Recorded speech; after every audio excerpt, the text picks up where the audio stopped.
Christopher Min, na imbierna sa pagkuda ni Sian. Tinawag na suplado ang aktor.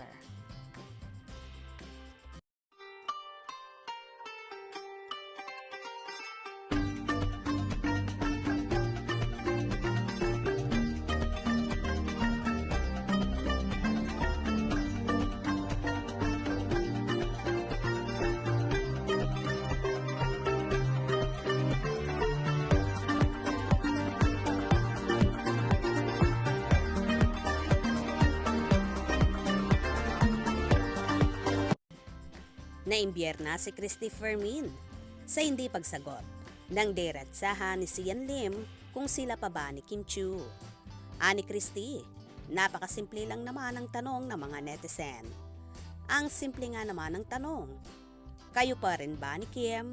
Aba, nagkilometrong paliwanag ng kung ano-ano, kesyo wala raw siya dito sa showbiz para magpaliwanag sa kahit kanino, kesyo nandito raw siya para i-showcase ang kanyang talent.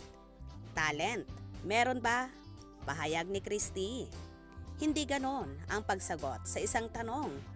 Inquisitive ang mga tao.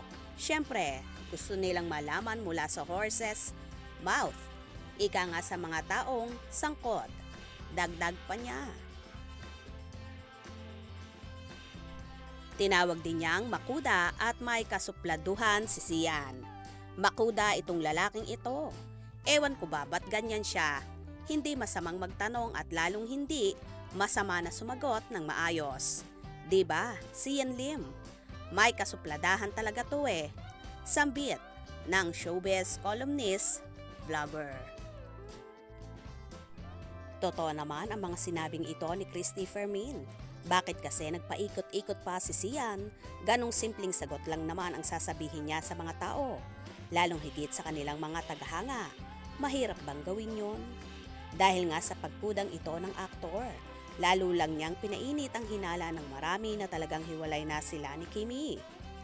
Kahit nga simpleng pag-congratulate man lang sa pagkapanalo ng dalaga sa Magpasikat 2023, para bang hirap na siyang gawin yon at hindi rin siya nagla-like sa mga posting ni Kim. Dapat sagutin na niya lahat ang mga ibinabatong mga katanungan para matapos na rin ang haka-haka ng marami. At sana naman maayos pa rin nila ang gusot sa pagitan nila dahil hindi biro ang pinagsamahan nilang mahigit isang dekada.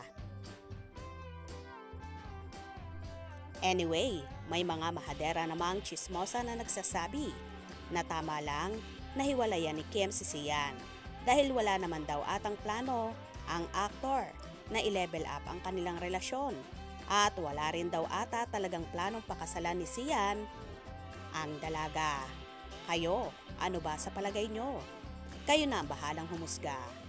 Kaya naman tumutok at wag na wag pahuhuli sa mga maiinit na kaganapan. Anong inyong magiging reaksyon sa bidyong ito? Comment below.